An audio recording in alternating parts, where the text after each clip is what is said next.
имрӯз мо ҳамроҳи ҷамолиддин дар бораи ана ҳамин мошин суҳбат мекунем, ки чӣ хел сар шид ҳамин кор, чӣ хел завқ дар диди ҳамин бародар пайдо шид, ки ҳамин мошина сохтанд.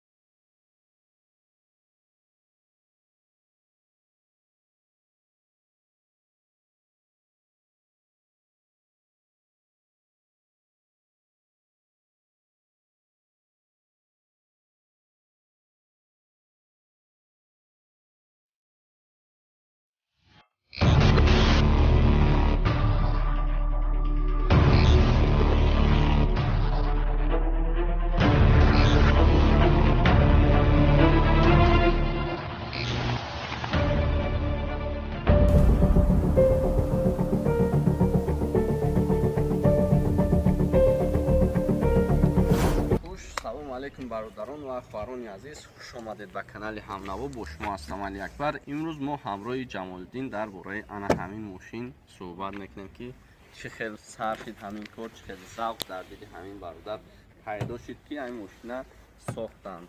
хуш омадед бародар ба канали мо. Дӯстони азиз, бародар хуча як муаррифӣ кунад дар бораи худаш.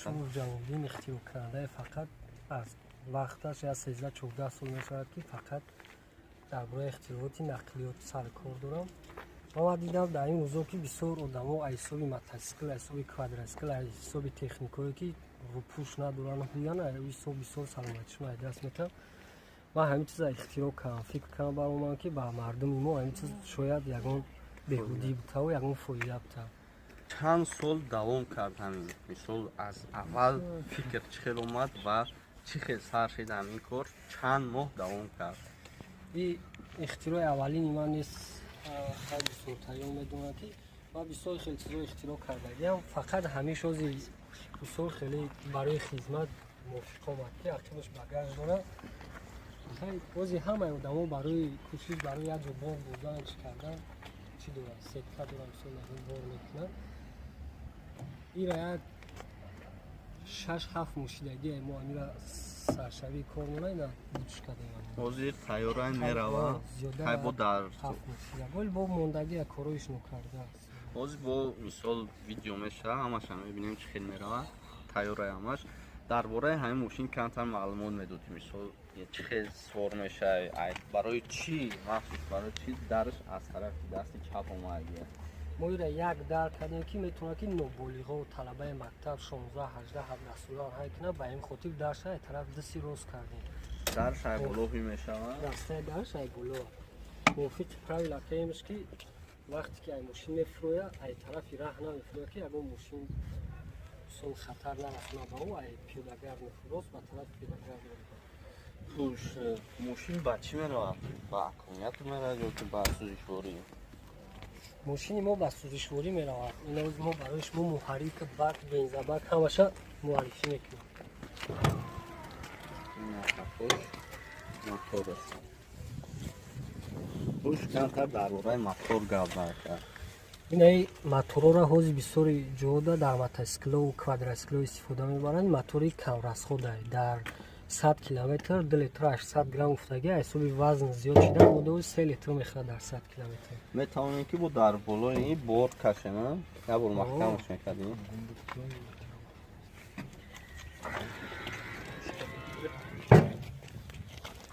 ман инҷа багаж шидагия инҷа дар гунҷоиши бор ҳаҷми вазнаш то 70-80 кило дигара инҷа дар метавонем ки мо бор кунем барем. Ту камтар дарунша бинем, дарунша як рӯй мекардем. Дарунша муаррифӣ ки дарунша чӣ хел заводид мешавад, чӣ хел ҳаракат мекунад. ҳамин кнопкаҳо ҳар як кадомаш ба худаш вазифа дорад.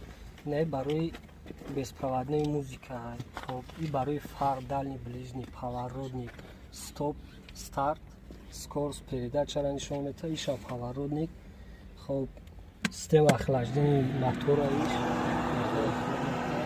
хунук кардани мотора. Мотора хунук кардан.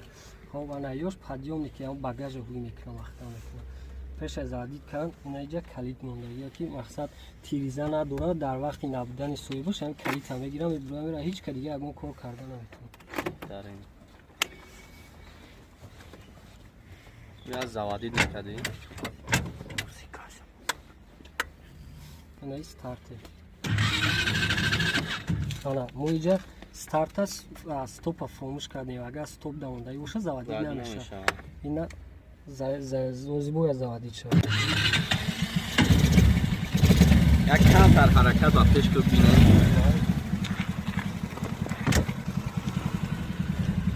Ина скорси якум.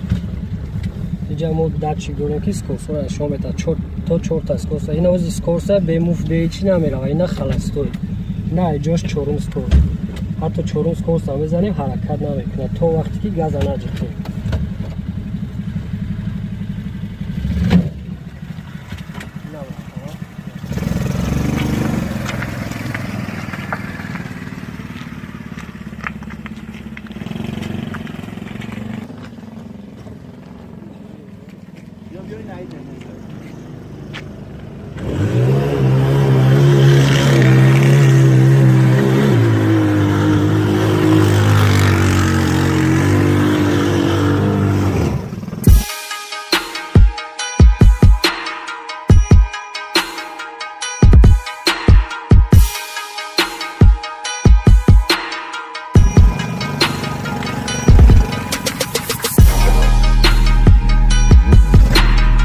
Як саволи дигар барои чӣ мотор дар қафо пеш данем? Моира мотора дар қафо монем ба ин хотире ки дар вақти ина ҳаво хунук будан заводид кардан осонтарак мешавад. Фақат ҳам як бор педали газа камтарак зер кунӣ дар заводид мешавад. Баъд дар мотор дар қафо буданаш як чизи дигар дошт ки мода расход камтарак мешавад. Агар оз пеш намонем пеши ҳамин мошин вазмини калон мешид барои ҳам қафо давонем. Пеш холия? Пеш холия қафо давонем ки мошин хай кам ҳама ҷодан мақсад барои хели дрифт спортинг буданаш фикр кардем барои ҳам мотора қафо давонем ба монанди мошинои спортинг. Баъди як нафара мешавад? Як нафар. Беҳтарин аст. Ба монанди скутер мопед квадросикл категория модел. интизор шавен ҳозир запис рафтестай мо ҳамаашро савол метем ҷавоб метан лайк монед. ин ҳозир дрифт мезанад тамошо кунед чӣ хел мошина тов метавад.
ҳозир багажша мебинем.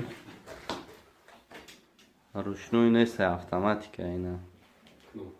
ҳозир گوش میکنه.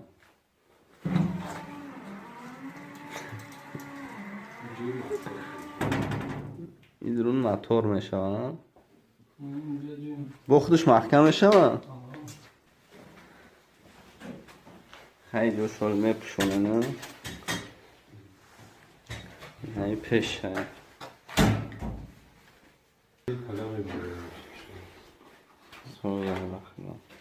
این شایی باروه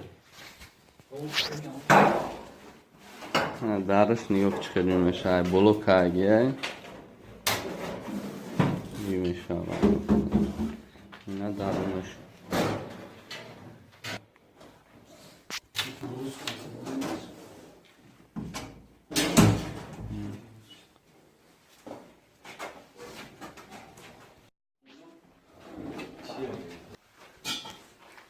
نمیری نموش درو اینجاش چی میاد؟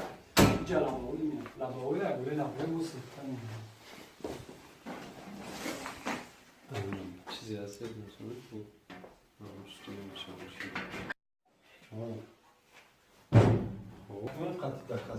خیلی خوی رستنش نبینیمش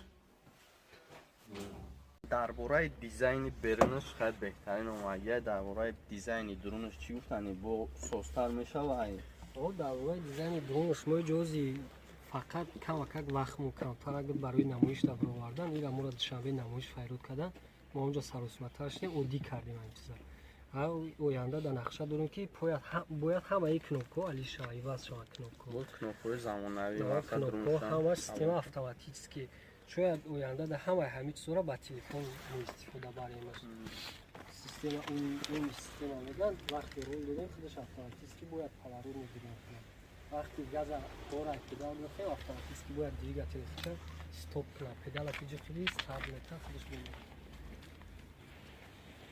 در آخر گفتنیم که برادرم از نوعی فرخوره چه معرفی کرد و از نوعی فرخور بودنش فراموش کرد ما فخر میکنیم و در سالهای آینده باز هم ماشین‌های خوب میبرد حرکت میکنه برادر تشکر زیاد برای وقتتون صرف کردن زنده باشید дар ютуб канали ҳамнаво пайдо карда метавонед бо канали ҳамнаво обуна шавед ва наворҳои беҳтаринро аз даст надиҳед ҳамнаво ҳамрози шумо